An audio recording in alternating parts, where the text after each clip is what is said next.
Nobody panics when things go according to plan, even if the plan is horrifying.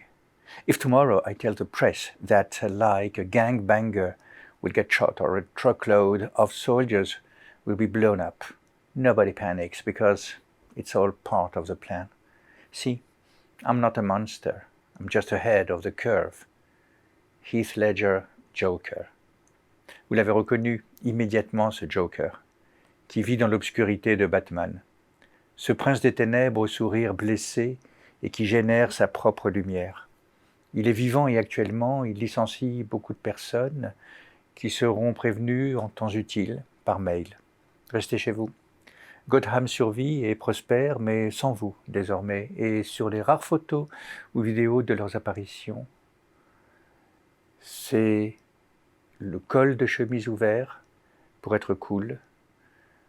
Il sourit, et encore, et encore. Vous les avez reconnus? Ils livrent en Batmobile ou en ligne. Leurs entreprises ont des noms qui évoquent la force, la forêt, le signal. Mais que se passe-t-il? Pourquoi est-ce ainsi? Est-ce vraiment nécessaire? En tout cas, c'est possible, et certainement pas le fruit de la soudaineté. Nous sommes tous et toutes complices d'une célébration de valeurs, de comportements qui, peu à peu, ont permis cette expression d'un personnage nouveau à la direction de très grandes entreprises créées assez récemment à l'échelle de l'histoire économique. Ce personnage, c'est le Joker, double extravagant et solitaire du dirigeant traditionnel, comme les bonnes baguettes à l'ancienne. Ce Joker surgit avec une annonce forte. Il va aller dans l'espace, déplacer le vieux monde, l'électrifier en vert, rompre les contrats de travail, tous entrepreneurs, comme lui. L'employé à son domicile, sur son vélo, avalant des heures de travail, et lui, avec ses valorisations en dizaines de milliards, venues d'une bourse égale à elle-même, c'est-à-dire valorisant à l'excès les variations marginales, enrichissant à l'extrême, quitte à se dédire le lendemain, mais la fortune est déjà bien monétisée entre-temps. Nous avons vu les libéraux qui ordonnent à l'État d'agir. Nous avons aussi connu des socialistes contre le socialisme. Mais le patron qui ne veut pas l'être, car seul son projet et sa fortune, avec ses œuvres de bienfaisance, l'impliquent, est une nouvelle espèce, encore un joker, mais il se multiplie.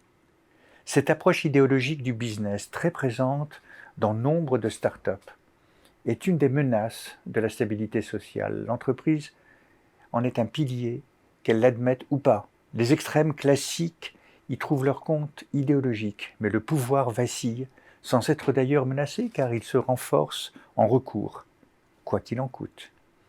Ce joker, heureusement, n'est pas forcément le bienvenu dans les entreprises classiques, ces PME en particulier qui ont de vrais projets, de réelles préoccupations et parfois vivent leur responsabilité sociétale avec une éthique philosophique qui n'entrave pas le sens du business, au contraire même. C'est au quatrième pouvoir de jouer pleinement son rôle en questionnant, en investiguant, en montrant, en évitant les démonstrations idéologiques du bon et du mauvais, mais en s'attachant aux faits, comme les dirigeants devraient aussi le faire. Tendre un micro ne suffit pas à la vérité, réunir des idéologues qui pensent identiquement ne démontre rien.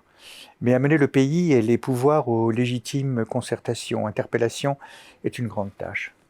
Puisque l'Europe ne le permet pas encore, gardons toute notre confiance dans les milliers de dirigeants non médiatiques qui savent éviter les abus de pouvoir dans leur unité et qui patiemment essayent de tenir les jokers à distance. Mais la théorie du joker reste à construire en théorie managériale, car il n'est pas un passager clandestin.